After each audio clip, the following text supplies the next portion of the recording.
Sahabat setia Gowori yang dikasihi Tuhan, Shalom. Hari ini adalah Rabu 19 Februari 2025. Hari ini mari kita bersama-sama merenungkan firman Tuhan yang diambil dari Injil Markus 8 ayat 22 sampai dengan 26. Kita siapkan hati kita. Haleluya, haleluya, haleluya. Semoga Bapa Tuhan kita Yesus Kristus menerangi mata hati kita, supaya kita memahami pengharapan yang terkandung dalam panggilan kita. Haleluya, haleluya, haleluya. Tuhan bersamamu dan bersama rohmu. Inilah Injil suci menurut Markus, dimuliakanlah Tuhan. Pada suatu hari Yesus dan murid-muridnya tiba di Betsaida.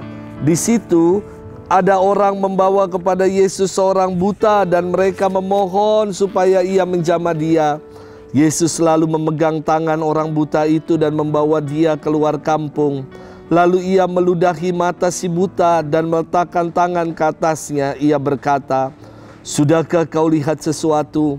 Orang itu memandang ke depan lalu berkata, "Aku melihat orang. Kulihat mereka berjalan-jalan, tapi tampaknya seperti pohon-pohon yang berjalan." Yesus kemudian meletakkan tangannya lagi pada mata orang itu. Maka orang itu sungguh-sungguh melihat dengan jelas dan telah sembuh, sehingga ia dapat melihat segala sesuatu. Sesudah itu Yesus menyuruh dia pulang ke rumahnya dan berkata, "Jangan masuk ke kampung." Demikianlah sabda Tuhan. Terpujilah Kristus. Sahabat setia Gowori yang dikasihi Tuhan, Shalom. Saya kira ada kisah bijak yang mungkin kita pernah dengar yang mengatakan tentang beberapa orang buta yang diminta untuk menjelaskan gajah itu seperti apa. Si buta yang memegang belalainya, mereka menjawab, "Gajah itu panjang seperti terompet." Ketika si buta yang lain memegang telinganya, akan berkata, "Tidak, gajah itu bukan seperti terompet, tapi gajah itu lebar seperti daun teratai." Dan mungkin si buta yang pegang ekornya akan berkata, "Tidak, gajah itu tidak panjang seperti terompet dan seperti daun teratai." Yang memegang ekornya akan mengatakan, "Gajah itu seperti ular."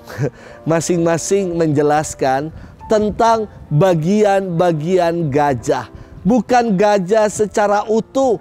Dan terkadang begitulah kita dalam menilai kehidupan. Sahabat setia Gowori yang dikasihi Tuhan, firman Tuhan berkisah tentang Yesus yang menyembuhkan orang buta di Betsaida. Mukjizat penyembuhan ini tidak seperti yang biasa, karena biasanya Yesus menyembuhkan orang dan bahkan orang menjadi sembuh hanya dengan menjamah jubah Yesus saja. Namun kisah hari ini tidaklah demikian. Bahwa penyembuhan orang buta itu melalui sebuah tahapan atau proses. Diawali dengan Yesus yang memegang tangan si buta dan menuntunnya keluar kampung.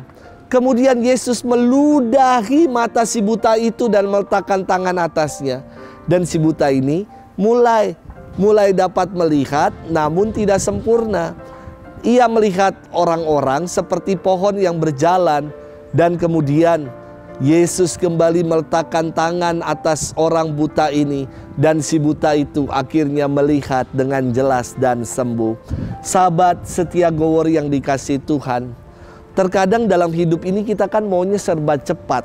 Nggak mau ngikutin proses. Pokoknya mau cepat terima hasil. Orang sakit tidak mau berproses ini dan itu. Maunya sekali periksa, jos sembuh. Minum obat langsung jos sembuh. Saya yakin sekali dengan ungkapan yang mengatakan, setia pada proses yang dijalani tidak akan pernah mengecewakan hasil. Proses yang baik pasti akan berbuah pada hasil yang baik. Jadi jangan takut saya kira untuk berproses. Karena akan berbuah pada segala yang baik. Nikmatilah proses yang bisa kita alami, yang kita jalani ini.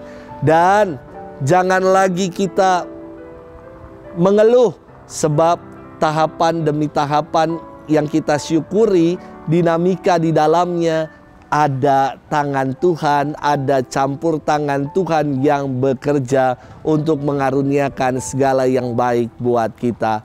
Jangan lagi kita menjadi pribadi-pribadi buta atas segala kebaikan Tuhan sehingga enggan untuk bersyukur. Selamat bermenung dan Tuhan memberkati kita selalu, Bapa dan Putra dan Roh Kudus. Amin.